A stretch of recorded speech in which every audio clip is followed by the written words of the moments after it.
The ultimate compliment is to be considered an asset by those who know you. But what exactly does that mean? And how do we get there? I believe that there is a less discussed approach to becoming a person of value, a person who is successful, respected by others, and fulfilled. It's somewhere between the hustle culture and the ease and flow of manifestation. This podcast is designed to be a resource for the ambitious, the relentless, and the rare who are breaking societal norms, going against the grain, and are open to unconventional practices as we study what it takes to be a true asset in every area of life. My hope is that you'll find this podcast unique and like it enough to share it with a friend and maybe even one day join us at one of our in-person events. Enjoy. Are you ready for a podcast episode that is full of reality? Well, here we are. In this podcast episode, I'm really excited to bring it to you. I was actually interviewed on the Project Sapient podcast. Please go check them out. Give them a like, give them a follow. They reached out to me.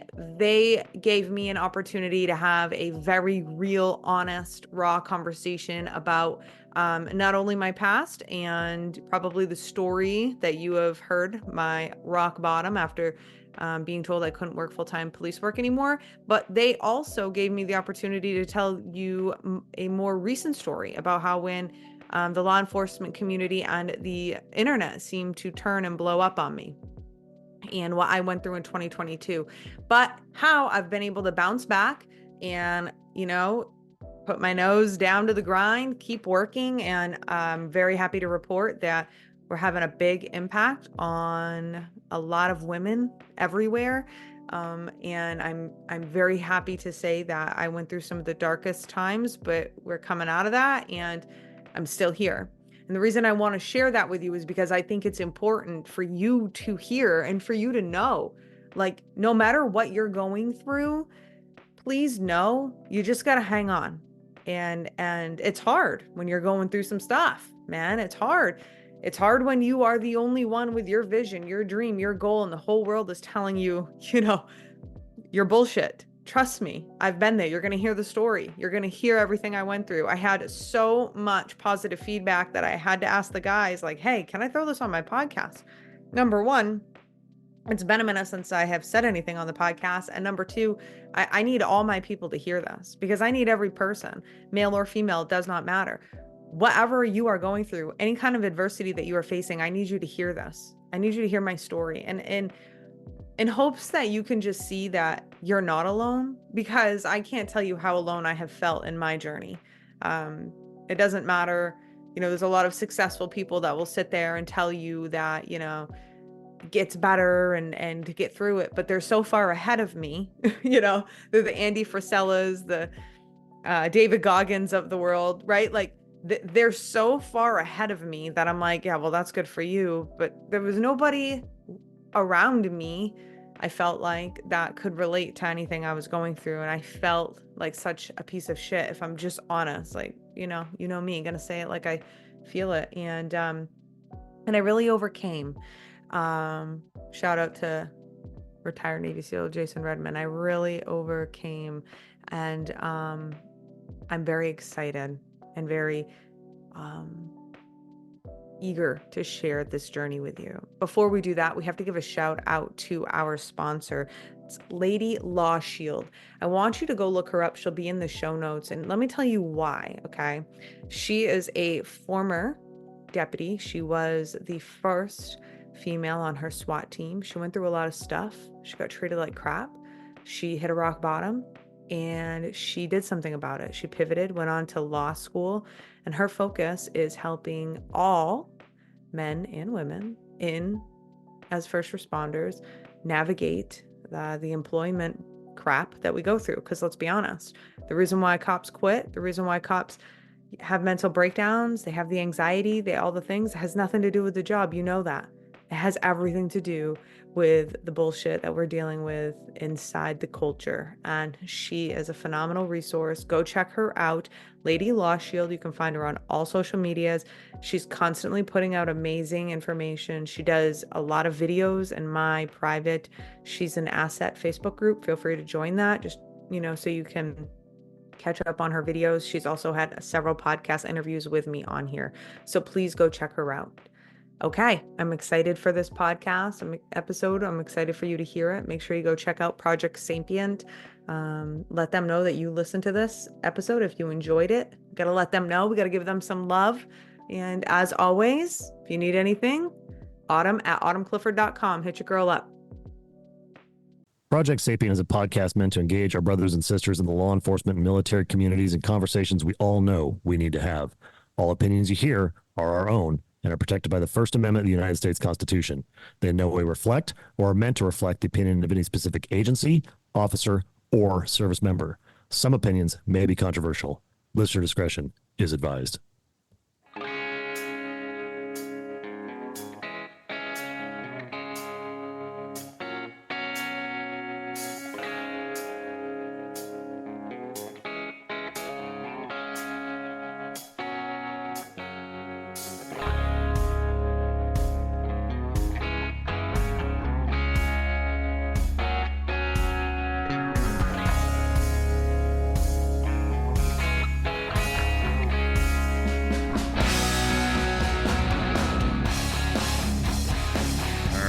Here we go. Project Sapient, everybody. Welcome back. Welcome back.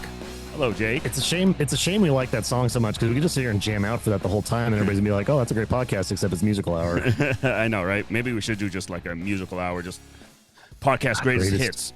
Podcast greatest hits, or the songs playing in our heads on the middle of a call, like what we're actually thinking. Like, exactly. Oh my God, Anderson. Oh, but that could be really bad. Number one law enforcement podcast in military and podcast is back. Thanks to our tens of thousands of listeners. We heard you, and we are back for season 3 again, coming with it full send. And it would not be possible without our partners and supporters, starting with our good friends at AAA Police Supply. Our law enforcement listeners, if you're out there right now listening, looking for a one-stop shop for supplies and duty gear, you need to look no further. Head over to AAAPoliceSupply.com. That's AAAPoliceSupply.com and use the code HYBRID10 for 10% off every single order you make. And that's not just a one-time code. That's every single time.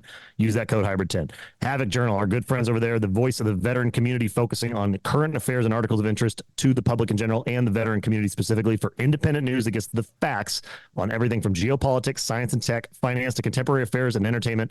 Head over to havocjournal.com and also make sure and check out our good friends there at the Profiles in Havoc podcast as well. We also want to thank our friends at the Second Mission Foundation, educating, elevating, and advocating for our service community, helping them find their second mission after government service. Head over to secondmissionfoundation.org for more information. I also want to send a personal thanks out to 22 Mohawks, combating veteran suicide by providing assistance to veterans needing help navigating the re-entry into the civilian world when they return home from duty, because they're going to throw Iman out of a plane in a couple weeks. Woo! And we're going to get to talk about that. Super pumped for that one. I hope they give him a parachute, because it would be nice to follow up with the podcast afterwards. Learn more about what 22 Mohawks is doing at 22mohawks.com. We also want to thank our good friend Kyle Lamb at Viking Tactics. His company is the best tactical gear anywhere, from battle belts to slings and everything in between. Kyle's company offers an elite selection of high-quality, battle-proven tactical gear guaranteed to be ready for you when you need it every single time the job calls for it. Check them out at vikingtactics.com. And, of course, we want to thank our friends at the Overwatch Project. We all know that suicide is an often impulsive decision, with research showing the majority of survivors saying they thought about it for less than 10 minutes, and firearms are the most lethal tool there is. The Overwatch Project's aim is to put some time and distance between our person in crisis and that tool by doing one simple thing: just fucking asking the question. Do you have a plan for your firearms when you're in that dark place? Can we make one together? And will you be my buddy and help me with the same? Head over to overwatchproject.org for more information on how to form workable plans of action and how to just fucking ask. Iman, man, I keep saying it every episode and people think it's hyperbole, but it's not. It's just getting better and better and better every week, and we have a fucking banger lined up today. I know they've all been awesome, especially the theme of this season is all centered around resiliency and purpose driven and stuff like that. So it's been really good, and Charlie last episode knocked it out of the park, talking about commander's intent and how you build resiliency within that, being a big time leader, which I think everyone in leadership position, whether you are a commander, brand new lieutenant, sergeant, brand new to policing, you're now a chief, business leaders, whatever, you just need to listen to that man just crush it when it comes to building that sort of resiliency in your employees.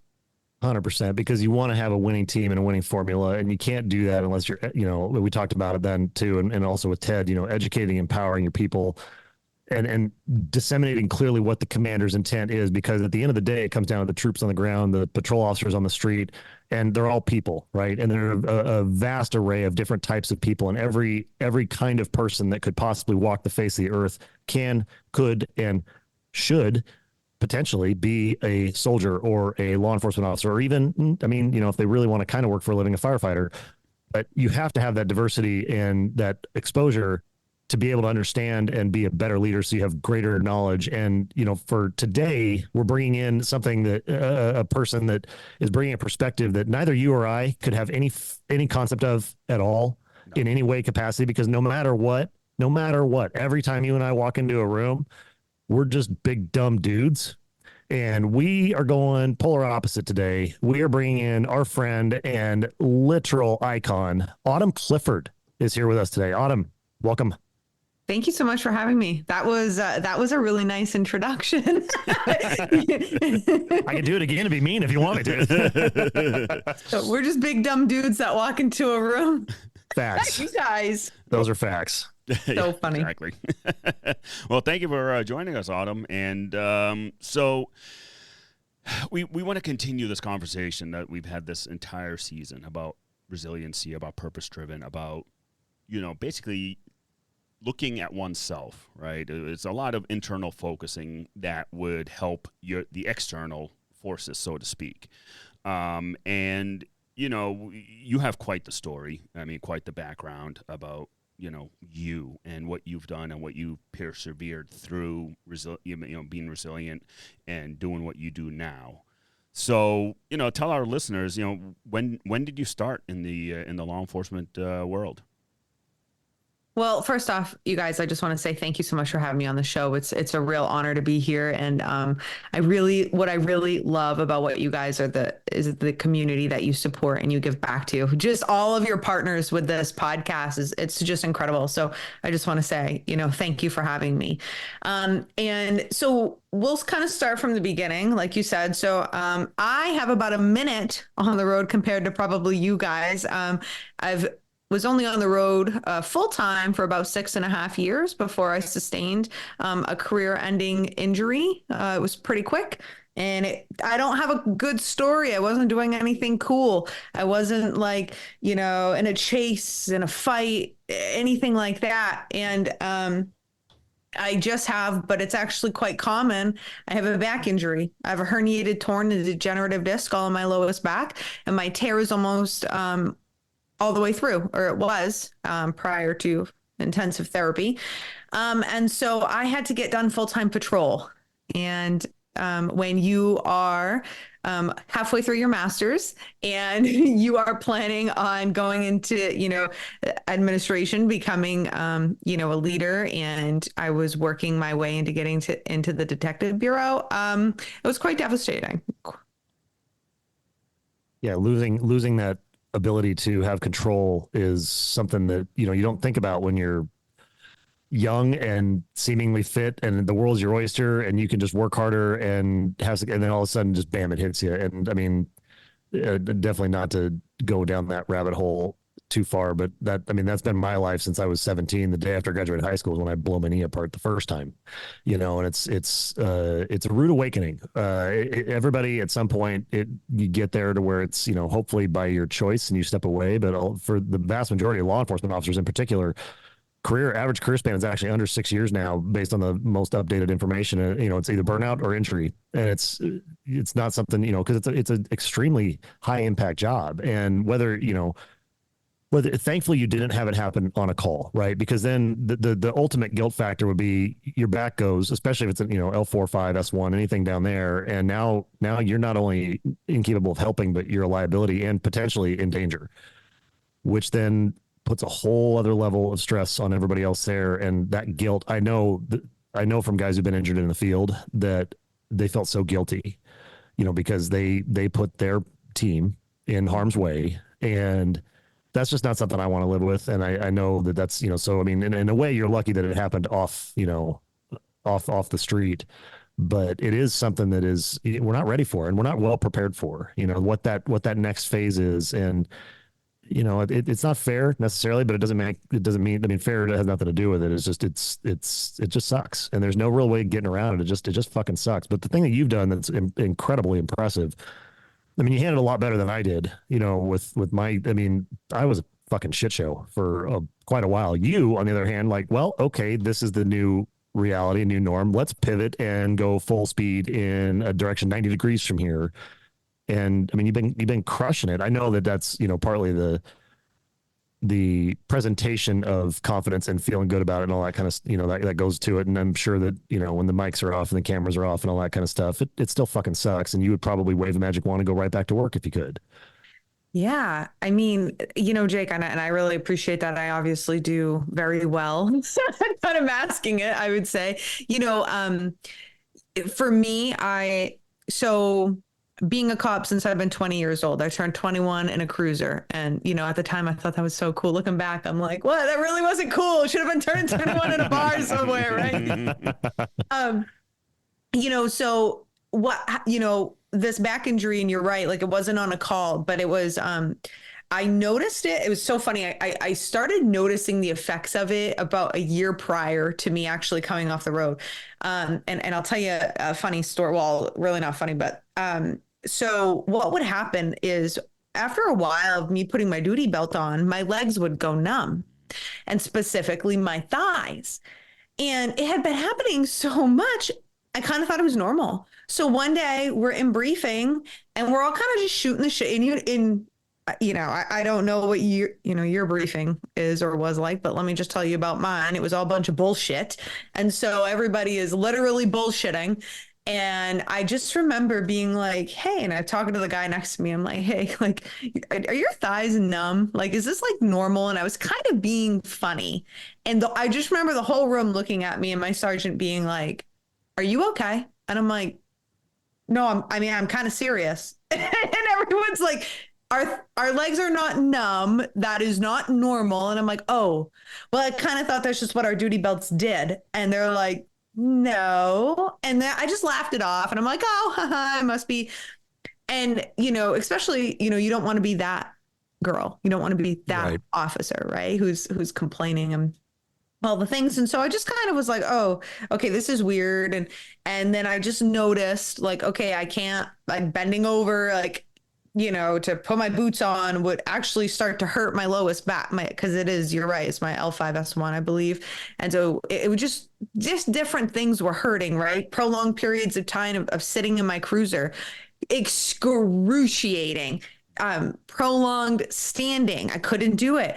And then you tack on the extra 20 pounds with the uniform. And I mean, I was in really bad shape, and I hid a lot of it for a long time because I didn't want to be that person. And I was like, what is wrong with me? Like, I'm 26. Like, I'm young. What is going on? I worked out all the time. I was healthy, all these things. And so, when that did happen and my doctor was like, yeah, you're done full time, get off the road, because what if you get into a fight or a crash tonight? What if the tear goes all the way through? Autumn, do you understand the repercussions? And I'm like, I don't, but at the time, you guys, I didn't care because I was like, I don't care. I'm going to keep doing it. And he's like, okay, so you want to, potentially be paralyzed, lose function in your legs. Is it worth it to you? And I'm like, oh, I guess not. So then essentially overnight after the results of my MRI, I was done. And just like very much like what, you've experienced, Jake. I mean, that was devastating, and I may make it look easy. But I was couch ridden for 6 months, and I'm going to tell you, I was in a real dark place. Wow. Were you still technically on the job, or they pulled you off by then? So I was on short-term disability for a while, while we figured things out. All right. So they gave you like an admin position then, or you just stayed home? Yeah. So at the time they didn't even have an admin position. And quite honestly, I really couldn't do anything except lay down so there was a time where, and I'm not going to say like, it wasn't that my agency in the beginning wasn't trying to work with me. I mean, I did have, I'm not going to lie to you, there was some really asshole moments that occurred, but then they would come back and then there was some really kind moments too, but they just didn't understand to the extent of what I was going through. And their own workers' comp doctor told me that I was faking. This is prior to MRI, right? Which my doctor ordered because he knew me and he knew like, this is crazy. Like we need to get this, she told me that I was faking and to go do hot yoga and I would be fine. Wow. Right. So I don't know. So, and I would just like to say, anybody listening to this, that's exactly what workers' comp is designed to do. Yeah. So if you're going through this, or if, I know a lot of officers that go through this, they are designed to make you feel like shit. Mm-hmm. They're designed to make you feel like you are faking, you are the problem, so that you can just get back to work and nothing happens. And they don't have to pay out. I mean, it's 1,000%. Because it's expensive. It's expensive. That's why they want you gone. That sounds a lot suspiciously like my experience with the VA at the comp and pen department. That's when you file for all your injuries, whatever happened to you at war, all that good stuff. They literally make you feel like a piece of shit, and you're committing like stolen valor and all that. Like, talk about mentally breaking someone down. This workers' comp doctor had me crying in her office, and I'm like not a big crier. And I'm like, I walked out of there and I'm like, why am I crying? But she just was like, you're faking. You're what's wrong with this department. You're what's wrong with society. Like, you're going to be that girl. You're really going to be that girl. Like, you really want that reputation. And I'm like, oh my God, no, I don't. Get me out, Wow. And, but yeah, I mean, so very much amen. Just like that. Wow. Yeah. I mean, for me, my experience in the VA took me going to a private practice to actually get them to listen. Same. That's unbelievable. Like so many similarities. Well, and what's funny is where does that come from, right? Because if her response is that caustic, that's probably because overwhelming majority of things and people that she makes contact with are trying to play that line, right? They are trying to, and instead of treating the individual patient and actually tracking what that individual patient and caring for that individual patient, she's playing a numbers game. Yes, the overwhelming majority of people are full of shit. They want to pay out. Okay, well, that doesn't make it a standard rule for everybody. And it also, my favorite joke is, what they call the person that got C in medical school? Yeah, doctor.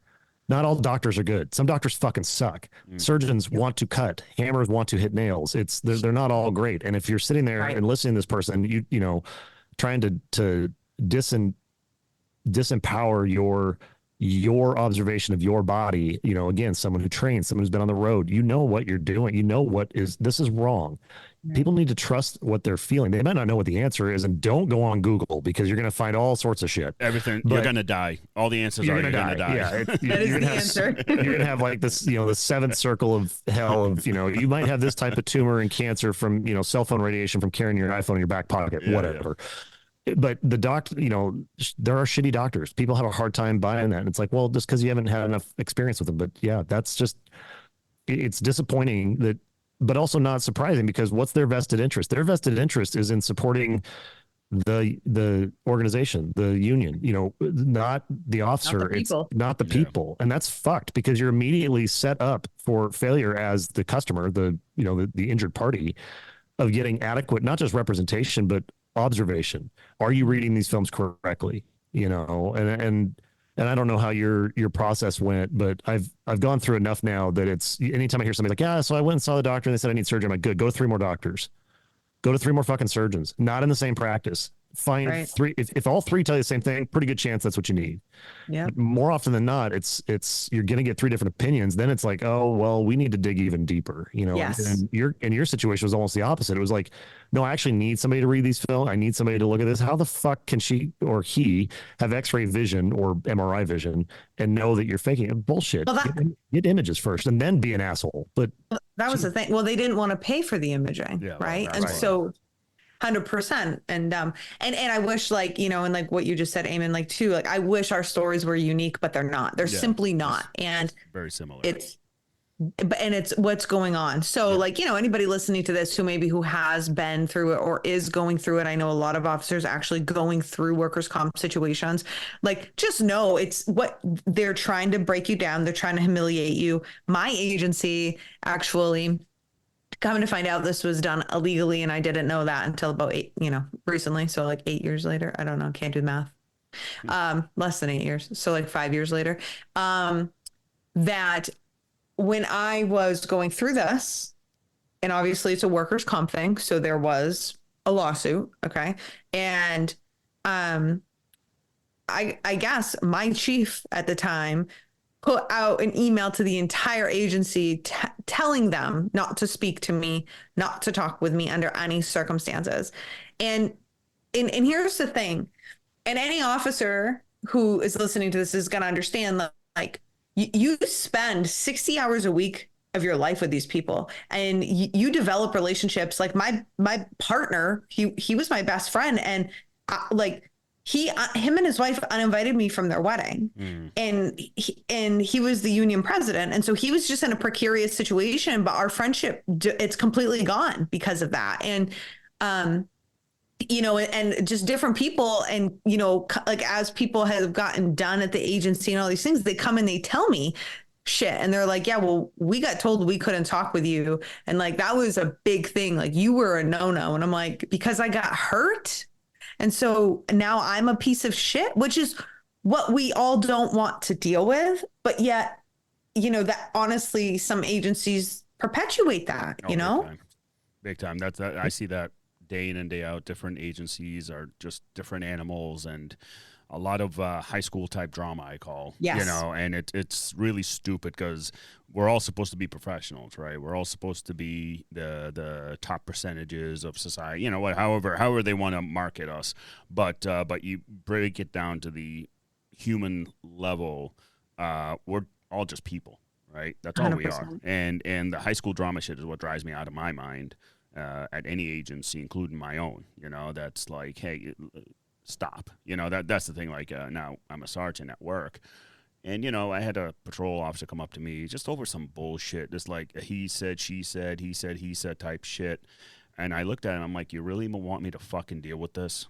I was like, unless you're a grown ass man and you go fucking handle it yourself, like stop, And it's too bad that it's kind of like a I don't know, I'll call it nationwide plague or something, where it's just not Northeast, South, West Coast. It's just everywhere.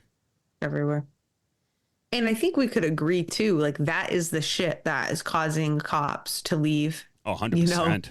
In swarms, and to commit the suicide and to do all these things. I mean, you talk to any cop, and we all have hard calls, right? Yep. And we've all had, and I'm not saying that there aren't some calls that haven't impacted and created some sort of, PTSD, but I will say, and I've coached hundreds of fucking cops now in my professional career as a coach.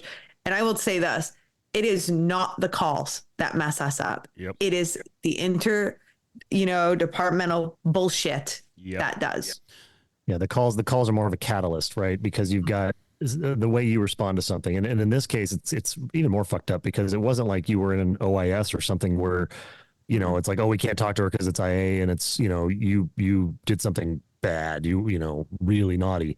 You got hurt. And then that's the response, which is a systematic response, which is how they're treating everybody. Anytime everybody steps out of line of whoever is in the command seat thinking that it's out of line, to then turn it into like what you just said. Now you're stripping away all of that community, all of that support structure, everything, while yes, the calls themselves are, at times the worst. Mm-hmm. The only thing that gets you through, I mean, we literally joke about, you've got your core group and your fucked up humor, and you get through it together because you're all having a shared experience. As soon as you isolate, holy shit, that's like literally throwing fuel on a fire for a major issue with the individual person, and knowingly doing so knowingly. Like they're literally like, oh, we're going to separate and isolate because we want you to take care of yourself. And another way of saying that is to get the fuck out, and we don't want to be bothered by you. That's what it was. 100%. So can you expand on that, even if it's in generalities, just in the, I mean, there's all the buzzword terms, harassment and bullying and everything. And it's kind of like, those are real adjectives and they have real meaning. And sometimes they actually do apply, because people start to hear that word and they just tune out. And it's like, hey, actually tune in and listen. Because if I hear, well, bullying, okay, well, that's, shit, if you watch The Bachelor, like everybody's getting bullied every fucking 5 minutes, but it's like, that's not really bullying, but it actually is it is a thing, as is the harassment. Those are very real things that have been weaponized in a different capacity. But can you talk on that a little bit, even if, without specifics if you want to, but just in general terms of just, because sometimes you don't understand or you don't identify, this is what's happening to me in the moment, right? You're in that environment. You don't realize that that's actually what's happening to you. And I think that there's officers out there that if they hear it from you, because I've heard you speak on this, they might identify like, oh, fuck, that's me. I'm in that right now. Oh, I need help.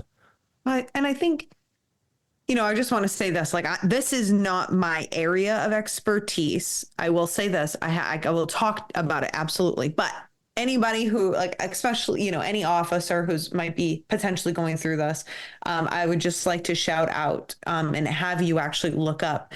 Her name is Bridget Truxillo, and she's with Lady Law Shield. She's an attorney. She was a deputy. She was the first female on her SWAT team down in Florida. And then she underwent serious like sexual harassment and being singled out and all these things. So then she pivoted and said, fuck all y'all, I'm going to law school. And now I know she fights from male and female officers, just to make sure they're, equality in the workplace. So look her up because she's definitely an expert on it. But let me share with you some experiences. Anytime you're being singled out, okay, we have to talk about that, and we have to ask, like, why are we singling people out if we're the ones doing it? And there's ways to do it. So if there is, if you have a subordinate, if you have a coworker that is causing issues, you don't need to single them out publicly. It's a sidebar conversation. It's private stuff, and let's get on their level and let's figure out what's going on with them. But what I've been through personally, and again, this is, I guarantee you, many officers, female officers can say this, but just different things I've been through. I was, let me tell you this story about briefing one day. So I'm on overnights. We all get in there at about 10. We go on shift 10-8 at 10:30. And I'm pretty close with my sergeant. Like, he and I have a great relationship. And so he didn't mean for it, I don't think, to be derogatory, but boy, it was. I was eating a hard-boiled egg, and I think we all know, like, they don't smell the greatest, right? Facts. And so I'm eating hard-boiled egg, and like, he walks into the briefing room, and again, there's my whole shift, dispatch, everything, and he's like, Clifford, close your fucking legs. Oh, wow. Oh, wow. And I'm like, what did you just fucking say to me?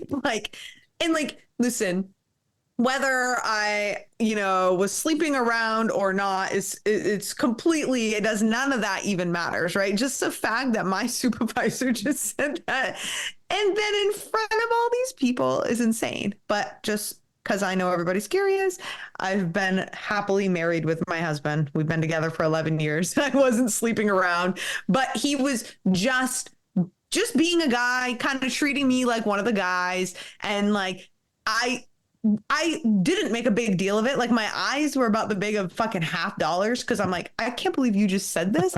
But then we all just started laughing, and he got immediately, like, as soon as it rolled off his tongue, he got really red, because he realized, like, oh God, she's a girl. Like, what did I just do? Right. And I just want to say, like, I wasn't upset. I mean, I was a little offended in the beginning. I'm like, what in the fuck? Why did he say that? But then I just realized he wasn't, whatever. So I've been through situations like this. I've been embarrassed. Did I do anything about it? Nah. Did he actually mean it? No. But you're going to go through situations like this, and you have to make decisions on intent. And like, and let me say, if I was offended, I would have sidebarred with him. I'd have had a sidebar. Because that's how I am. I'd have been like, hey, like, what the fuck? And then if it continued, I'd be documenting that stuff just for anybody listening. Right.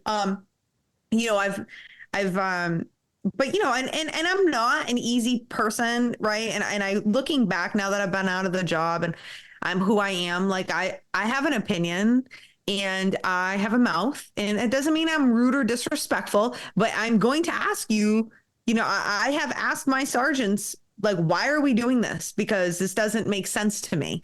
And they would get mad because I was taking time away from their video games. I'm not kidding you. They would spend 8 hours on my shift playing fucking video games. And I want, you know, and then they're mad at me for questioning them, right? Like, so I've been singled out that way. They're all gonna, my whole shift is gonna eat together, but I have to be out on the road and I'm not invited and I have to patrol. Why am I getting singled out? Right? Like that doesn't make sense.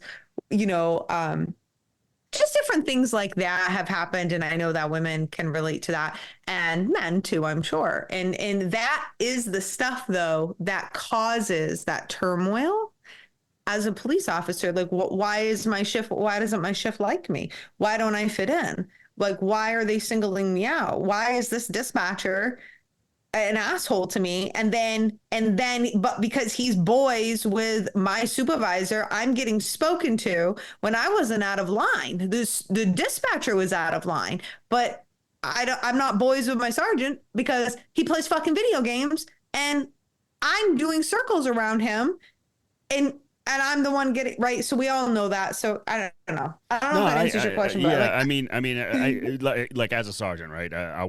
My shift could be up to 15, 20 officers, right? And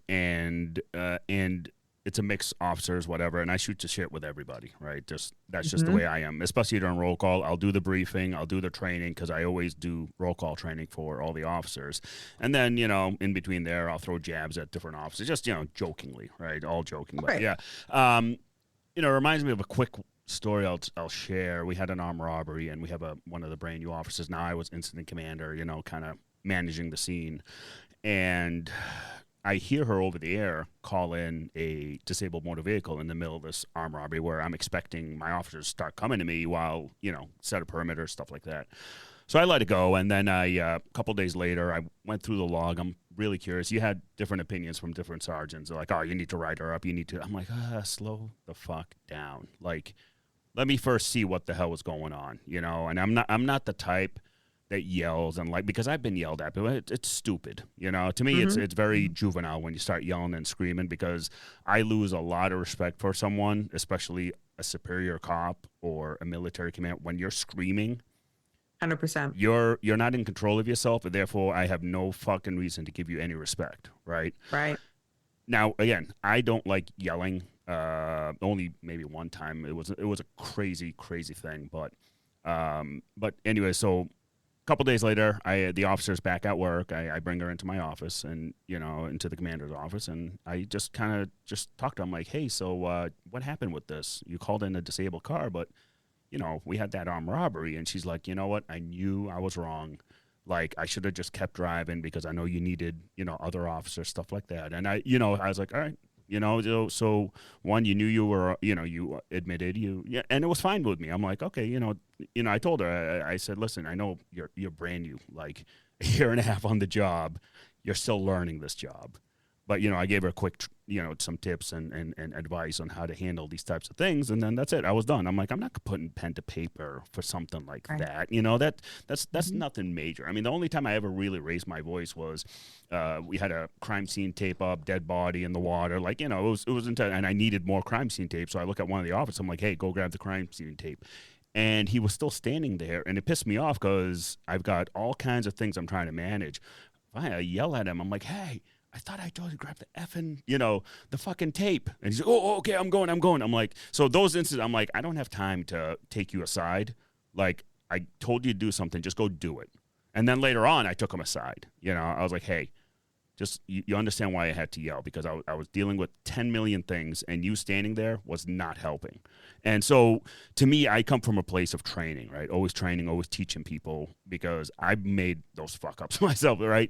So that's the thing. With this job, you are going to fuck up. And this job is stressful enough on the road where I don't need to bring it back into the station, right? And that's the thing that gets missed, is we deal with, again, shitty, intense situations, And 9 times out of 10, it's not the situation that gets to us, it's the aftermath, meaning what happens when I walk back into that station.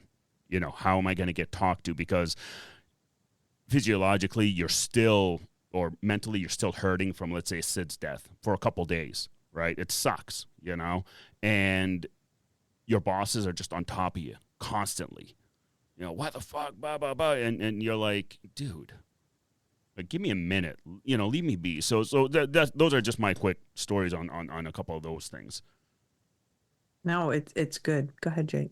Oh yeah, no, I was going to say, Autumn, because you bring up a good point with that Iman just hit, you know, square on the head as usual. Even though, yes, no, he does not yell, but I've heard the volume of his knife hand firsthand. That knife hand comes out. Oh yeah, that knife hand. It's like it is. Did incredible. I do the knife hand when I was saying that story? Oh no, it was close. It was under. It was off the. I was close to doing it. All right. The knife hand comes out. It's like that's his version of yelling. It's just sign language yelling. It's like I'm gonna what the fuck thing. So you know the educational component and I, you know, Autumn, we've been talking about the last couple episodes. Commander's intent.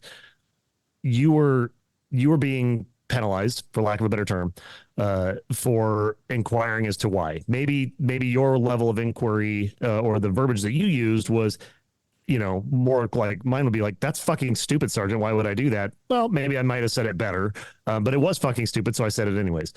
But the point of that is that your leadership is not disseminating information in a way that's empowering you to understand what the fuck's going on. And you are seeking more knowledge, and you're seeking more knowledge so you can do your job better. And if you do your job better, you are a better community police officer for the people who are your customers. That shouldn't ever be penalized. The flip side of that is being part of that. You know, if you were more of the, let's say, good old boy group, right? And you ask that same question, you're probably getting an answer. Yeah. I mean, the reality is you're probably getting an answer. And how do you navigate that line? Like all the way back to the egg conversation, right? I mean, part of me, again, being a boy for my entire life, at least as far as I know, the hard part for me is like, okay, if I'm not included in the jokes and somebody's not making fun of me in that kind of locker room, team room, you know, vibe, what's wrong with me? Right. Like what am I doing wrong that I am not part of the group? Fuck. Like that's a big red flag for me that I'm doing something that is not, you know, cool. I mean, that goes all the way back to high school. You know, I didn't drink and I was invited to parties because I didn't drink. It had nothing to do with the fact that I needed alcohol to do dumb shit. I could do dumb shit sober. That was totally fine. I was always that way, you know, but the part is that because I was different, I wasn't included. And because I wasn't included, you know, it was really tenuous, and you feel like you're walking on eggshells because you're obviously not part of the clique. I fucking hate cliques. I hate group. I hate all that shit, but they exist. And how did you find yourself navigating that? Because, you know, even you said like, yes, you laughed. And then at the same time, it's like, well, fuck, I am offended because it is a shitty joke. But then if I was a guy, you know, like if I heard that, I'd be like, oh, okay. You know, it's like, I wouldn't wear it the same way because I'm a boy. Right. All building into because of that, and then down the line with the other, you know, engagements with the superior officer asking actual questions about work, not fuck off questions about eggs. How did you parse through that, or did you not realize it until after looking back? So I'm going to give you. Oh no, I realized it. I realized it. I'm going to give you an answer that I think now that I, you know, have been off the job, I've done a few things, I've grown up a little bit, and I'm gonna give you this answer. This wouldn't have been the answer that young officer or just injured officer would have said. And what I did, here's what I think. I coach a lot of women who go through this. They might be the only woman at their agency, or they're just not in the club. There's a lot of men who are not in the club. Okay. So this is not just for women, but I am going to speak on my experience. I think that we just put way too much identity into this job. And you know, if you take a step back and we big picture it, what are you up to? What are you doing in your life? What is your vision for yourself, and what's your focus? What are you here to do? And if you can just take a step back and really get clear on that, right? And then, you know, so you get clear what your focus is, what your purpose is, what are you here to do? And then you can take that to the job, and you can focus. Listen, a lot of bullshit happens in police work because we have too much time, right? We're not busy enough, especially since COVID, right? I know, I haven't been on the road, but I do know that since COVID, like a lot of mandates came out, don't be stopping cars. We're not going to all these calls. We're going to, and idle hands are not good for anybody, and especially police officers. And so, you come back to work and you have a focus. Now, I'm going to give you an example. Maybe you are really interested in dogs and you really, and personally you love dogs and that's kind of what led you to want to be in law enforcement. That's like, you could never, you're like, I can't sit behind a desk. I don't know how to hunt.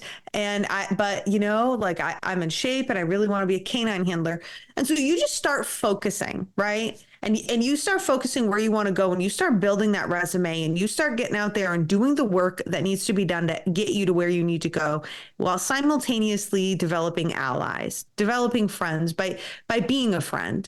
Look, when we're insecure, which we all can be, so me too, I'm not innocent, but when we're insecure and we're coming from a place of being on defense because we're so worried about what everybody else thinks of us, we are shitty leaders. We're shitty friends. And we are that officer that we don't want to be around, right? And we start talking shit and we'll go and we'll try to talk shit about that officer with this officer because you're trying to be a friend with that officer.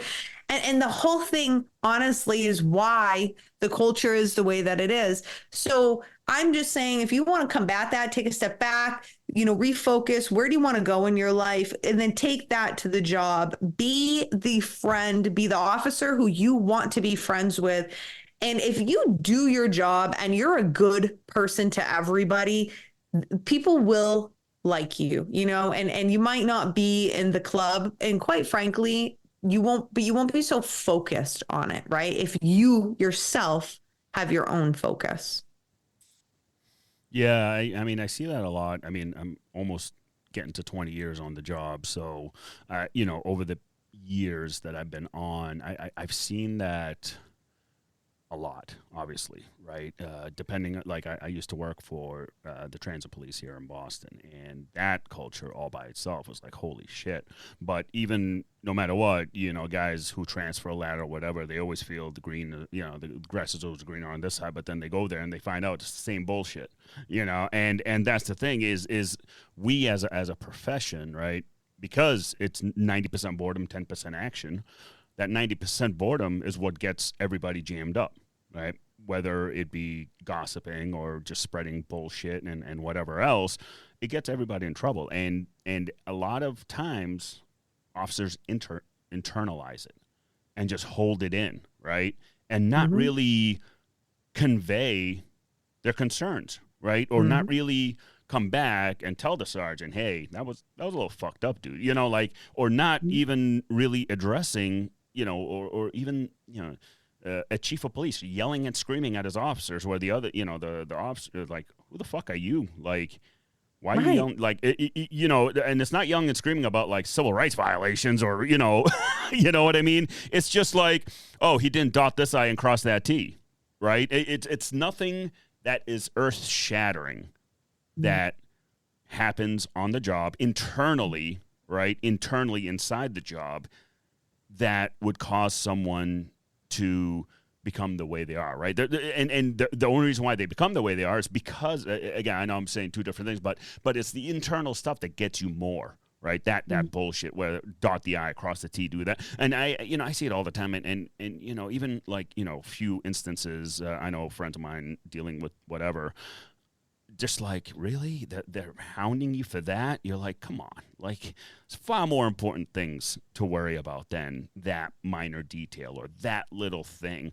But, I always go back to also telling cops, like, because you internalize so much that there's a famous quote I like it a lot. It's by Seneca, and he says, we suffer more in imagination than in reality. So when we internalize that over and over and think about it over and over and not even bringing it up, what is that creating right there, right? A stressor that shouldn't even be there. Mm-hmm.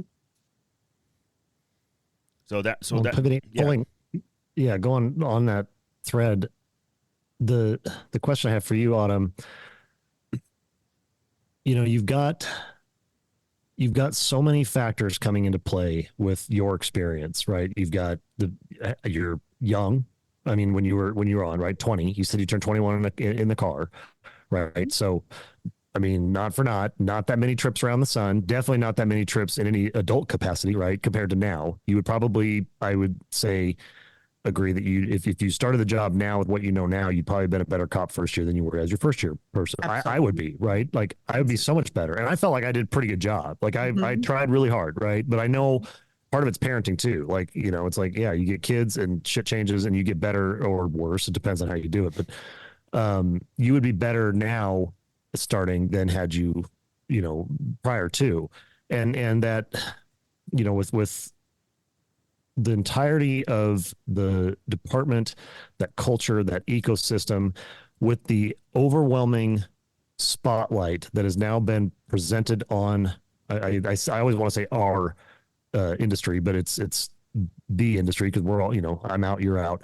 The crossing the T's, the dotting the I's. If you make one little microscopic mistake, you're going to be fucking crucified, whether it's on press, social media, what, right? I mean, it's, and we talk about this. We even talked about this before the podcast. Like, we're not here to put anybody on blast. Like, but that's what the fucking culture is now. If you make one simple mistake and not, you know, with no intent, you're fucked. You're gonna be you're put out on blast, and it's all over, and it ruins lives. I mean, it legitimately ruins lives. And to your point of, I don't know that there's another way to do the job but to be fully invested in, because it's so fucking hard. Right?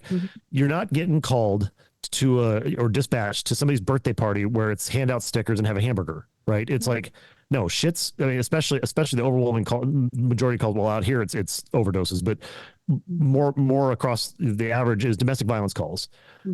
Horrendously awful, shitty situations that you have to show up to and be perfect. Because if you're not perfect, you're getting strung. You're getting you know, let out and let go at best, or charged with a crime as an off, you know, at worst. And obviously we go back to the biggest exemplification of that all with what happened in Minnesota. And I think that cultural focus, which hasn't really gotten softer, it's only magnified.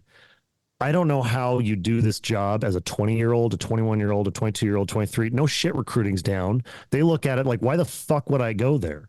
Why the fuck would I step into that arena of pure just abuse? Not within necessarily. I mean, if you can find a good department, and a good group to work with, you know, because there are phenomenal departments to work for and with. But just as a you know, that thin blue line is very real. It's very thin. There are very few overall. But it's so impossibly hard to do that job well without making a mistake, because it's not really possible. How, and I'm trying to think of the best way to articulate this without, you know, going way too far down the rabbit, but how do you work with your officers that you're counseling, or even, you know, the people coming out, you know, away from the profession or going towards it? How do you counsel them on navigating that because of the overwhelming, just razor thin line of margin for making a fucking simple mistake? So I coach. I don't counsel. Right, sorry, coach. Yeah, I mean, no, it's okay. I just not as an official counsel. Yes, coaching, but yes, providing counsel. Yeah. I mean, listen, stakes are high. The stakes are high. And everybody is under video, right? Everybody's being watched, and I think, you know, here's the thing. I think I don't really have a great answer for it, Jake, because it's really hard. You know, my husband, he's a sergeant in our state police, and we have a lot of conversations about this. And, you know, our people are human, our officers are human, and they're going to make mistakes. And that's the truth. I think that common sense goes a long ways. And I think that being respectful. I will tell you this. I'm coaching a young officer, and she's really wonderful, and she's a great girl and great officer. But I don't know what she did. She told me a story, but she left out some things. And I said this to her. I said, I don't care how big, bad, and tough you are. You need to be respectful. And that you be respectful when you roll up on a call is going to get you further than being able to whoop everybody's ass and 100%. being Bruce Lee. Yeah. And, you're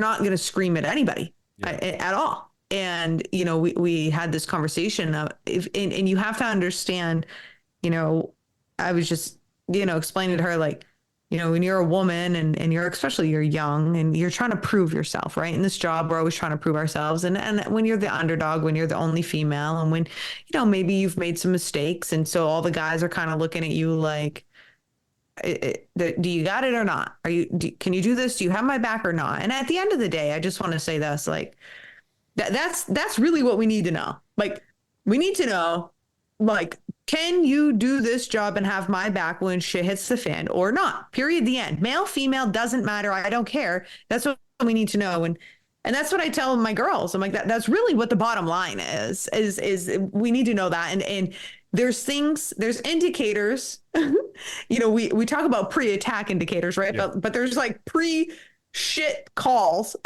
indicators that people do that would give us the inkling, like, oh God, they're going to be more of a liability than an asset to me. Oh, yeah. And I was explaining that to her, and I was like, so, you're not going to yell at anybody. And she's like, but I went to this bar fight and I was the only female. I'm like, I don't give a shit. What are you going to yell about? The victim is going to find you because you are a flag in your uniform. They're coming to you. And well, people were coming up to me. Well, of course they're going to come up to you because they're looking for direction. So if you can just understand, there's a big difference between having a commanding presence and yelling and really over asserting yourself. And we had this really beautiful conversation, and she's like, wow, that makes so much sense. Like, thank you. Like, I didn't have anyone to have this. Nobody told me this. And I'm over there trying really hard to, I'm trying. And so I think, Jake, I have a lot of those kinds of conversations. Like, hey, that goes a lot further. And guess what? On camera, that looks a lot better. And people are going to like you. So when you do make the mistake, because we're going to make them, we all make them. If you're at least humble and kind and respectful, the citizens are going to be a little bit more apt to be like, you know what? All right, Clifford, like, you messed up, but you've been really good to me. So, like, I'm not gonna report you or call your sergeant, or, you know what I mean? So kind of follow up on that as obviously male officer here, right? I'm a big dude. Mm-hmm. Things happen the way I want it to happen because just mere presence, I guess I'll call it. I'll show up on a call, even as a sergeant, and it'd be like, all right, we're not fucking around. Like, this dude is not the type. And even if you do, they learn really hard and really well what happens. They learn hard. Yeah. They learn. They chose quickly. Violence. Yeah, exactly. One time, actually, I called Jake. I'm like, dude, I had to choose violence today, and it did not work out for him. And I'm just like, yes. But what I don't know if it's just, again, perception, right? Perception's big. Do you find that with female officers, because of their size, their height, all that stuff, they get trained, or they have to project themselves a certain way in order to get, let's say, compliance, which, like you said, you don't really need to yell and scream to gain compliance. And I tell all my troops this: compassion goes a long way. I was like, use of force incidents for me, 20-year career, maybe a handful. I don't get into too many. When I do, it is what it is. But that's the thing.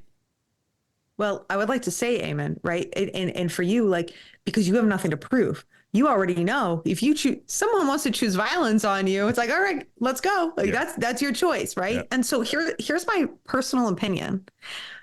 I think not enough female officers, not enough, or even younger officers, right? Our smaller statured male, female, doesn't matter.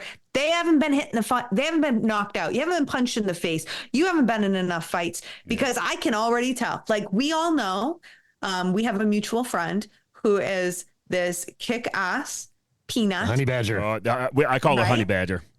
Yep. But you know what? You can already tell she rolls up on a call. She is not going to scream at you. No. And she's not doing any of that, because she knows if they chose violence, she's going to handle her shit. She's going to deliver. Yeah. So I think, and she's little, like Oh, honey, she she's is. a peanut. Yeah, she is. And so I just think it's really truly that, which is why my biggest advice is, are you in martial arts? No, go. I don't care if it's boxing, jujitsu, kickboxing, I'm go the get same the way. shit kicked out of yourself. Yeah. You need 3 or 6 months of that minimum. Like for some reason, like we need more. We all know Oh, that, but yeah. like trying to get them in there. And I just think it makes such a difference. Yeah, I think ego goes into it because they're going to get their asses handed to them at the gym by other people. It is what it is. I mean, I grew up since I was in the 5th grade in the martial arts world, whether it be kickboxing, boxing, whatever. And man, does it humble you when you get rocked in the face, when you're doing full contact sparring. But with that said, though, at the same time, you're now gaining confidence. You're like, oh, I know what to do. I felt this before. I'm not going to die if I get punched in the face, So there's certain things, and then you're right. If you got to go on the mats. I tell all the others, I don't care what you do. Go do boxing. Like, I don't care. Just go, Same. Mm-hmm. Well, and that same mutual friend, she'll be the first one. And we've said it in seminars to other officers, she wants to make sure that you're also at the same time you do all that training, all that, which is in a controlled environment, and that you're not getting a false sense of confidence over what you're capable of doing. Cause she'll say it dead in the face of everybody that we're with. She wouldn't fuck with somebody my size. And I'm not that big. I'm 6'4". When I was on patrol, I was 225 ish, lighter now. But she's like 30 seconds. And I mean, this is a person who literally has fought professionally and been in some significant serious shit as a law enforcement officer. She's like, I'm not fucking tussling with that guy. Right. Just because you've got confidence in a skill set on a mat doesn't necessarily translate into the real world, because if you don't have that experience, you're going to go into false sense of confidence. Then you're going to be in real trouble. Yes. And that's why we love having her on our team, because it brings that reality back in. Is like, yes, at the end of the day, no matter what your selected pronouns are, there is 6'4", 200 plus pounds versus 5 foot nothing. We'll say 110 pounds in duty gear. Right. If she doesn't have tools to equalize that playing field, she's fucked. And she'll be the first one to say it. And you can scale that up to any other, we have another officer we worked with in our female only trainings, damn near 6 feet tall, super strong in certain capacities, not others. And, we do a lot of really tough stress inoculation combatives. And the plus side is that, on the coaching side, we can make them work as hard and as long as we want to, and we can put them into problems. Right. And so where you can see the disconnect of what they learned in DTs in their department versus what, like, our mutual friend have trained on them, for the last 3 days, some shit that works because you're in a willing participation with a sparring partner doesn't fucking work if the person decides they don't want it to work. Yep. And having that overconfidence then puts you into a fucking jam. And to your point, Autumn, being competent means exposing yourself to positions and situations to where you are at a massive disadvantage, and you need to fucking critically think, or you're not an asset to anybody, let alone yourself. You're an actual danger. Yeah. 1000%. I've been in the martial arts since I've been 5 years old. I've been having the shit kicked out of me twice a week. Okay. Since I've been 12. Yeah. And I mean, by big dudes. And so, like, on the road, I will tell you, like, I wasn't, now I'd be a hell of a lot more laid back, but I have a pit bull personality, right? Mm-hmm. Like, that's just who I am. Like, I've had enough of bullshit. Like, we're done. And this is how this is going to fucking go. And I don't need to scream. I've never screamed. If I raise my voice, it comes from my diaphragm and it's really low. Like, there's no high pitched bullshit going on here, but I will tell you that, like, that really helped me. And it helped me, it helped me be decent backup. And it helped me, with the calls, but also helped me be safer. And it helped me not be a shit show on the calls, where I think, because we, let's be honest, every call's a gun call, right? Because we're on it. And so, like, if you don't have that kind of, like what you said, like critical thinking of like, because I would be, I'm sizing up everybody and I'm like, shit, like, I know what it's like to get punched by you, like, punched in the head by you. Yeah. Like, do we have to, and so, like, you're going through this, whereas you're 100% right. Like, somebody who hasn't been, humbled over and over and over again. You're right. The overconfidence and that overcompensation of, like, I'm here, over assertiveness, honestly, it turns us all off. And that's where we develop the bad reputation, in my opinion. Yeah. you know? Oh, go ahead, Iman. Sorry. No, so just on a kind of different path with that in terms of competency and competent cops and stuff, and this is directly, for female officers, if you speak to them, when you speak to them, coaching them, you, for me, I kind of find a polar opposites type with female officers, right? You have female officers who do great job, great work, good to go, and they'll do the job. Awesome. Great backup, trust them 110%. Then you have others who are in reality badge bunnies with badge bunnies. And you're just like, really? And I deal with it and other guys deal with it. And it's like, now you're the liability that we all talk about. Right. And although I don't know whether they realize it or not, but they're not the ones that I'm going to trust on an armed barricade, or I need something done as a sergeant. Right. If I'm doing something, I'm not going to look to you. Right. You're going to stand in the sidelines unless I need something drastic. Right. And so I don't know, like in your conversation, have you seen that in your conversations? Well, I think you just opened the door perfectly for me to share with you part 2 of my life. Yeah. So perfect, because that was actually my question. There you go. So yeah, so I very much have. I've worked with them, and I have seen them online. So part of when I got injured, right? And I just need to preface this. Like I don't think of myself as America's top cop, never think I'm perfect, never thought I did. What I do know about myself is, like I've told you, because of my martial arts career, and that, I know what it took, I know what it took to become an officer that was, decent backup, right? Like guys would call me specifically. I would go cross agency, whatever. I would like to think I was never part of the problem. I was usually part of the solution, right? Yeah. And so, I'm not perfect and I've made mistakes, like straight up. But here's what I know is, so, when you're an angry 26-and-a-half-year-old who just got told your career is fucking done in law enforcement and now you are couch ridden for 6 months. I had a lot of time. I was very depressed. I got diagnosed with PTSD and an anxiety disorder. And I was, like I told you, I was couch ridden long, 15, 20 minutes of sitting. I was done. I was in therapy 5 days a week. I mean, we're talking like I was not in a good place. My husband would I would spend days like kind of in bed because I couldn't do shit. I was depressed, all these things. Okay. So I had a lot of time on Instagram, and that was bad for me.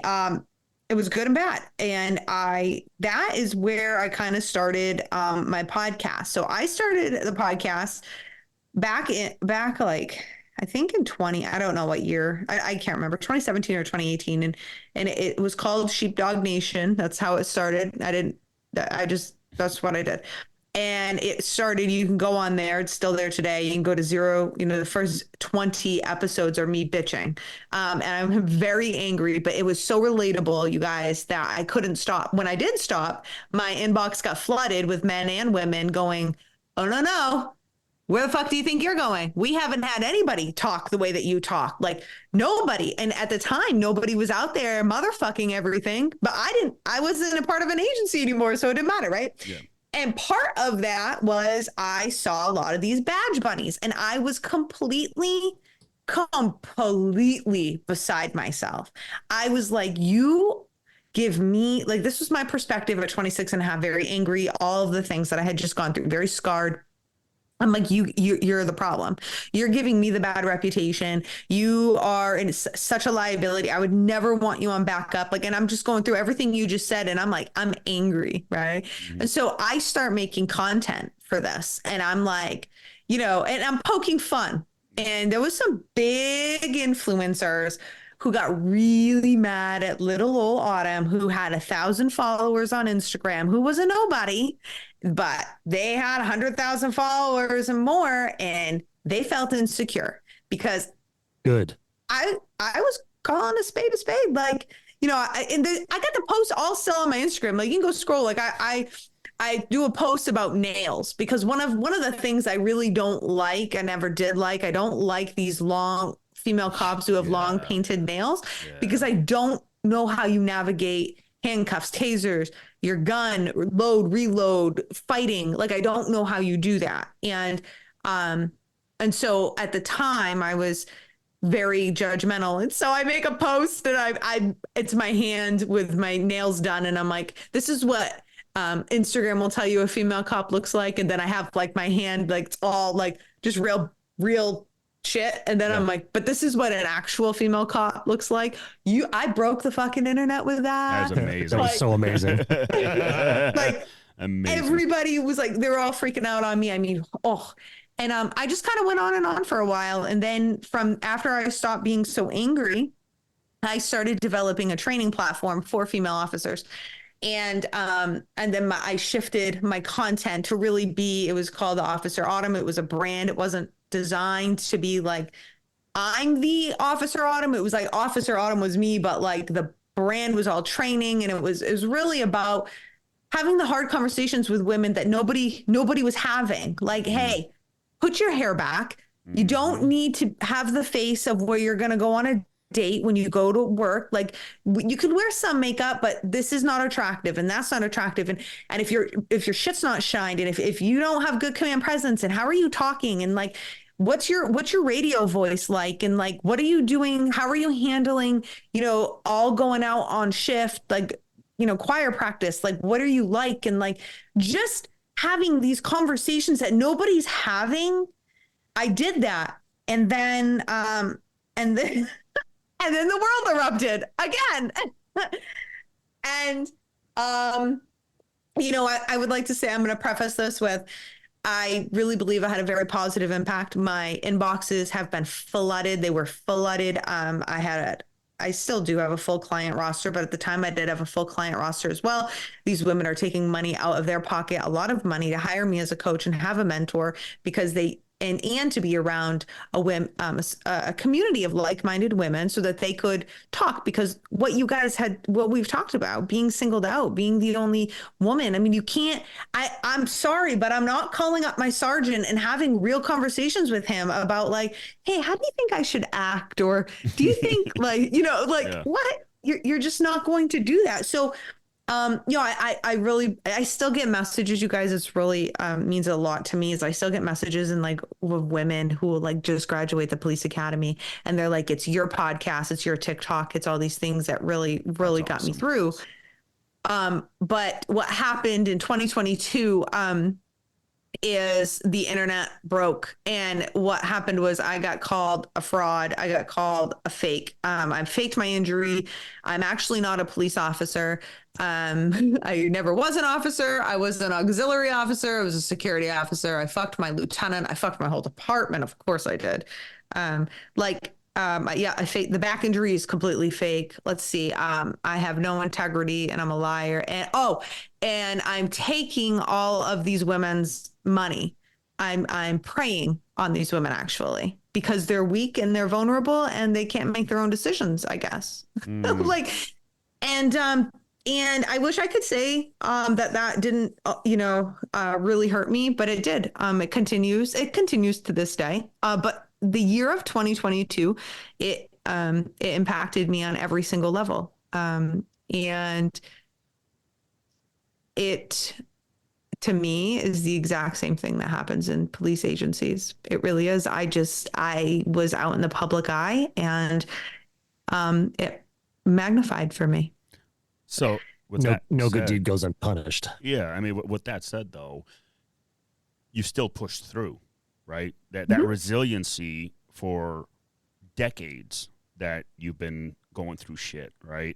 Even, people don't realize when you start martial arts or something, even as a kid, you have started that journey of building that resiliency, right? That's the thing. Well, and it doesn't have to be martial arts, sports, whatever, but you've started building that resiliency early on in your life, and post policing, and now 2022 you had that really, again, internet blew up and you went to would you call it a dark place, or you were just more like, what the fuck? No, I mean, I wasn't like depressed or I wasn't suicidal, like, let's just be honest, but I would definitely say I was depressed. And I will tell you this, because to just so the listeners, so that you can understand what was going on, it was swarms of these meme pages of, I guess I can't name them because we're not going to put them on blast, but there's meme. Oh no, fuck that. If they did this, fucking send it. That's Oh, a different okay, level well, of blast. Fuck them. we'll send it. So 10-8 memes. There's podcasts about me. They're all talking about me. And I have no idea. Poorly made police memes about me, and they don't even know me. And I remember, like, he got mad at me. He got mad because he said that everything that I'm selling, I should be giving away for free. As he's selling his own product. Right. And I'm sorry, but like, are we going to say that about every single business owner? Yeah. Like, so what determined what I was doing any different than, mentors and stuff? And men that are fucking teaching how to pass these entrance exams. Like, oh, well, that should be free. Shouldn't that be free? Why should we have to pay for that? Yeah. Like, how about all these cops that are fitness coaches? Oh, well, that should be free too. So, and I mean, and then, and at the time I was an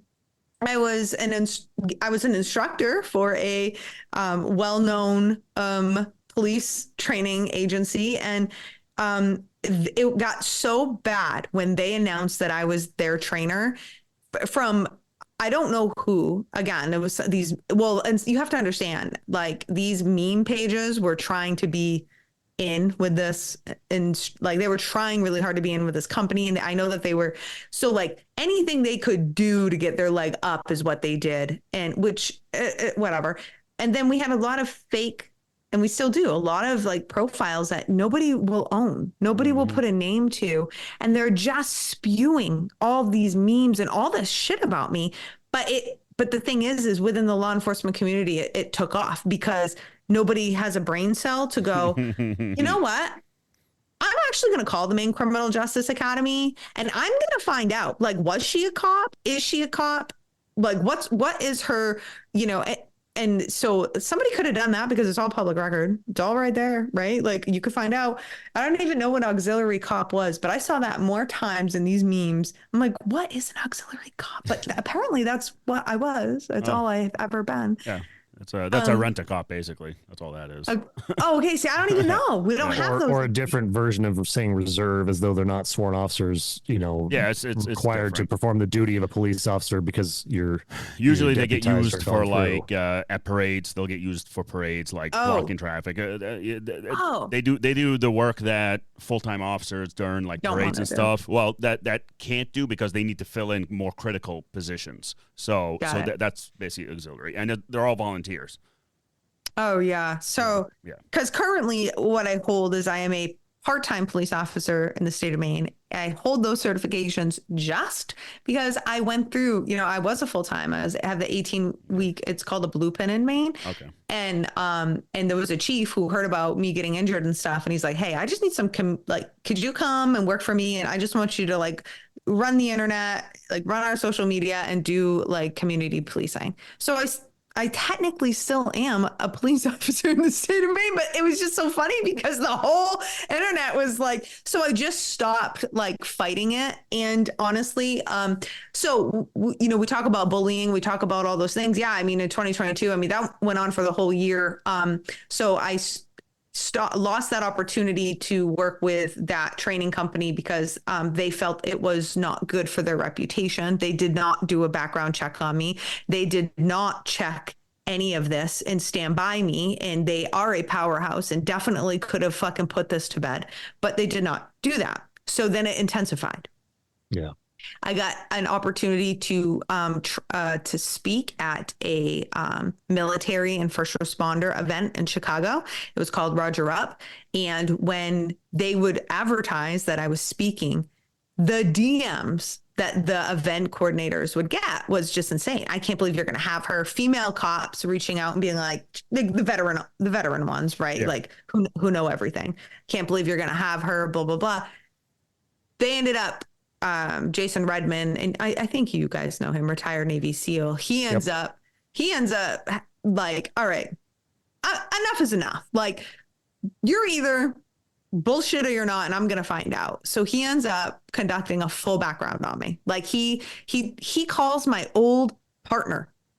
like my old road partner talks to my former bosses, talks to like all these people. And he's like, yeah, so the only thing that I found out is that when you were 20 years old, you had a mishap. What happened was I slept with a deputy when I was 20 years old. Okay. And there's a whole big story to it, way more to the story than what I'm going to put on the air. Yeah. But I've owned it. I've never hid it. I'm like, yeah, I made a mistake. It's why I teach the girls that I do. I ruined my fucking reputation the first 3 months on the job, literally fucking in the trash can. But guess what? I fought every single day for years to build it back up. And I did. And I had a lot of officers, senior officers telling me, you need to go move south. You need to do this. You need to do that. And I didn't. I stayed for 2 years and I built it right back up to being respectful. And I did.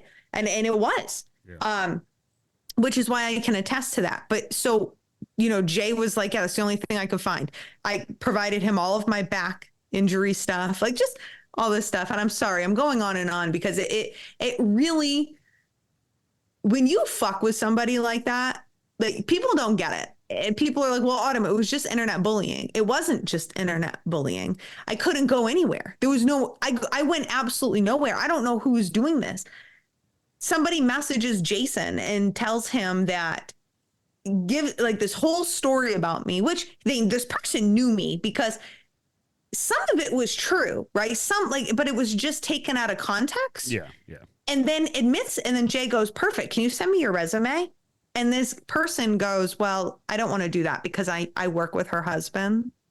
And so if I do that, then they're going to know who I am. So now now we know somebody who works with my husband is out for me and we don't have any idea why, and they don't have the balls to write. So when you're going through something like that, that is absolutely devastating. And here's what I can tell you is I have pivoted and I've rebuilt. I stood strong. I continued to help women. I continued to do what I do. And I can say that the tide's turning. Having somebody as respectable and credible as Jason Redmond stand by my side and be like, fuck you guys, because none of it's true, was incredible. And so, he knows, like, I owe him. He says I don't, but I do. And I tell him that, like, loyal to the end for me, like, whatever you need, Jay, you Navy SEAL, like, I'll do it. And, and he's incredible. And, but, honestly, you guys, I just never stopped with my focus and my purpose. And like I told you about an hour ago, for somebody who is going through shit at your agency, what's going to get you through is being focused on your purpose. And that is what has gotten me through. Now I'm very proud to tell you that I'm growing a women's self-protection company. I still train police officers. I've traveled around the country in 2023. I've spoke and trained female officers. And I'd like to say this, the first agency I ever worked for called me and I fucking trained all their female officers. And I was like, where's this on the internet? Like, come here, my haters. I'm such a piece of shit and such a fraud that the first agency I ever worked for called me right up and said, we want to put like 20 women through your training. And I was like, that's incredible. And so, I've done all that and I'm building this company and I'm focused on really helping the civilian world, learn a little bit about what we know about situational awareness and protecting themselves. And, you guys, it's doing very well. Oh. Yeah, no, you've been crushing on that end. I mean, literally you answered 7 of my questions that I had for the last bit here, because you are transferring that knowledge over to the civilian side. And this is probably a whole other podcast with regards to independent resiliency, independent capability. Being your own first responder is very marketable now. And it's also very polarizing.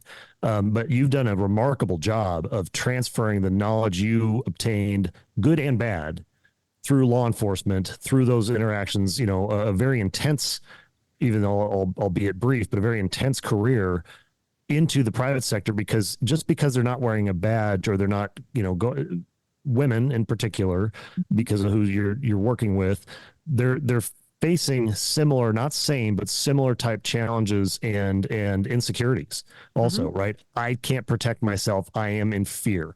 I can either be in fear and be dependent, or I can be in fear and be independent. And the ones that obviously are working towards working with you are the ones that want to be independently capable or more capable. And, to the tone of your page and everything else, an asset, not just to themselves, but to their family and their community as citizens. And there's this you're doing a remarkable job of bridging that conversation, because for so long it's always been, I don't want to say us versus them, but I mean, for a very long time, there was blue and there's everybody else, right? Firefighters, kind of, sort of, we're sort of on the same team, but really it's blue and you, right? And I think that those lines are blurring a little bit more, because you've got people who've gone through careers that, maybe coming out the back end of it, like, hey, this is fucked. Like, this is why we're having problems, interfacing with our community. And then on the community side, not understanding what police are doing. And that's part of the, the whole purpose of this podcast is, like, we know that, civilians are listening. Not that we're going to give away TTPs or anything like that, but just in the sense of, like, hey, this is why officers do what they do. This is how we're building towards a better officer, a better community police officer.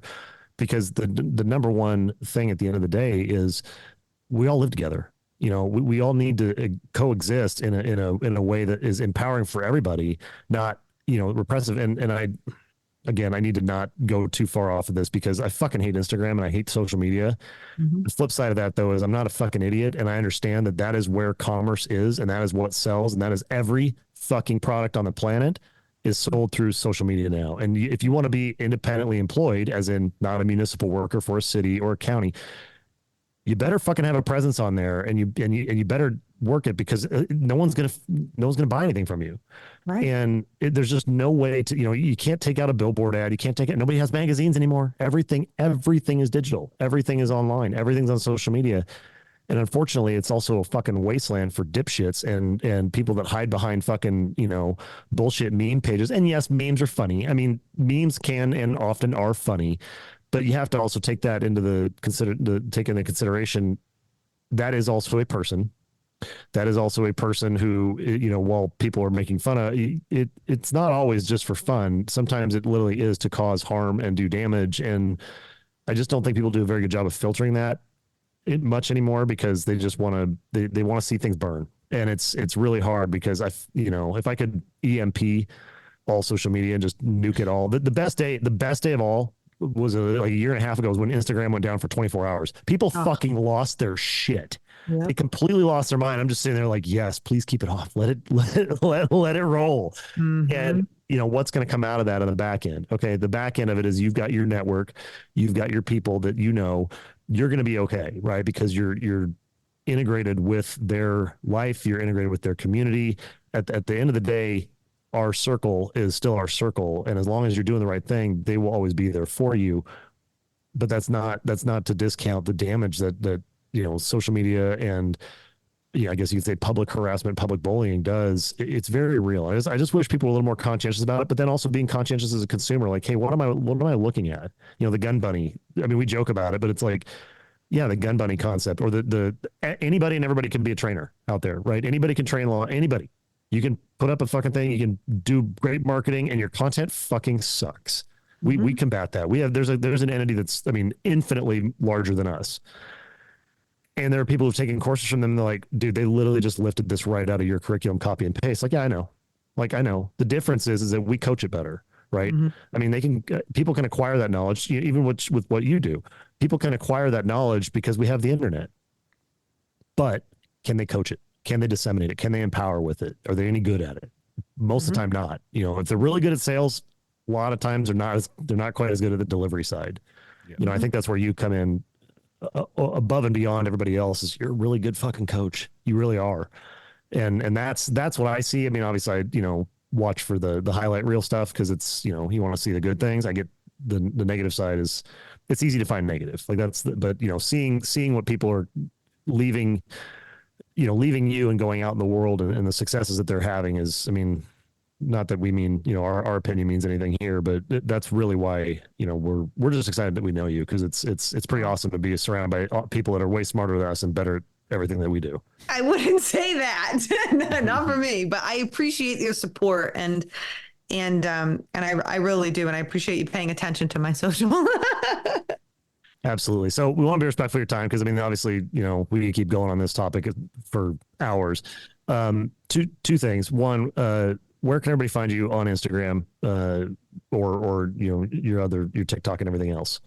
Yeah, so you can find me at the Autumn Clifford on Instagram, Autumn Clifford on TikTok, and I have a podcast and a website and a female Facebook community, and I have all sorts of shit under She's an Asset. So just look up She's an Asset as well. Perfect. And then the last question, we asked this for everybody. Obviously, a lot of people listen to this when they're going on shift or they might be on shift having lunch or whatnot. And we try to get, hey, one thing that somebody who's listening tonight, whether it's female or male officer, one thing that they can do on shift today that'll make them 1% better on this shift or even going into the next shift tomorrow. What's one thing that you would like them to know? I want them to breathe. Take some deep breaths and breathe. So many times, you know, how many times do we, number one, we get tunnel vision. Number two, we're chest breathing. We're really chest breathing. We're stressed right out. We're making decisions not from a grounded place and not from, you know, like our gut. And we're just knee jerk reactions, right? We're coming off of this call, that call, you know, as Eamon said, you know, dealing with, you know, just different, you know, officers coming to you, you know, all these things. And we're really in our heads.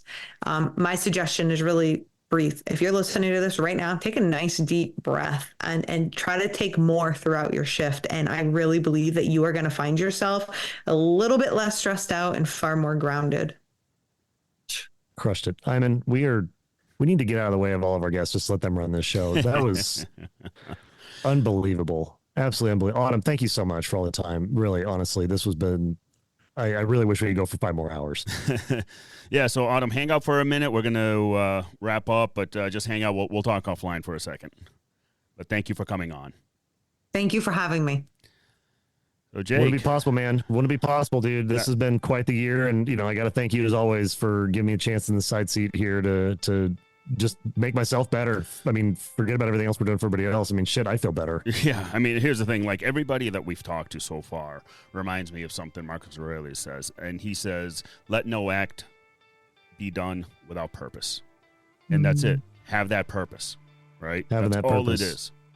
Yeah. That's all. I mean, and you know, the other thing Marcus really said was head over to AAAPoliceSupply.com for all the duty gear you need. Use that code hybrid10 for every single order you make. Big thanks to them and all of our supporters for helping us get out here and having conversations like this, especially our good friends over at the Havoc Journal, the voice of the veteran community, focusing on those current affairs and articles of interest to the public in general, but the veteran community specifically. Check them out at havocjournal.com and check out their podcast at the Profiles in Havoc podcast as well. Big thanks to Second Mission Foundation for educating, elevating, and advocating for our service community. Check them out and learn more at secondmissionfoundation.org. At the same time, or when you get done with that, head over to 22mohawks.com and learn how they're combating veteran suicide by providing assistance to those veterans needing help navigating the re-entry into the civilian world at 22mohawks.com. Big thanks to Kyle Lamb and Viking Tactics, his company, the best tactical gear anywhere. Battle belts and slings, everything in between. If you need high quality battle proven tactical gear, it is only available at vikingtactics.com. And of course, we want to thank our friends at the Overwatch Project. Head over to overwatchproject.org for more information on how to form workable plans of action and how to just fucking ask. Iman, dude, crushed it. Yeah, another great episode. So hope you guys. Absolutely. Yeah, it's awesome. It was great. And everybody else out there, we appreciate you listening in and make sure and stay safe. Stay sapient. Thank you so much for listening to this episode of the She's an Asset podcast. If you wouldn't mind, could you please share this out? The only way we grow and I can get this out to as many people as possible is with your help. So we're kind of in this together. And the good thing is I know you have my back. So I want to say thank you and ask for you to share the show. And if we're not hanging out in the socials, I hope that you'll come and hang out with me. I'm Autumn Clifford pretty much everywhere. Thank you so much. See you next time.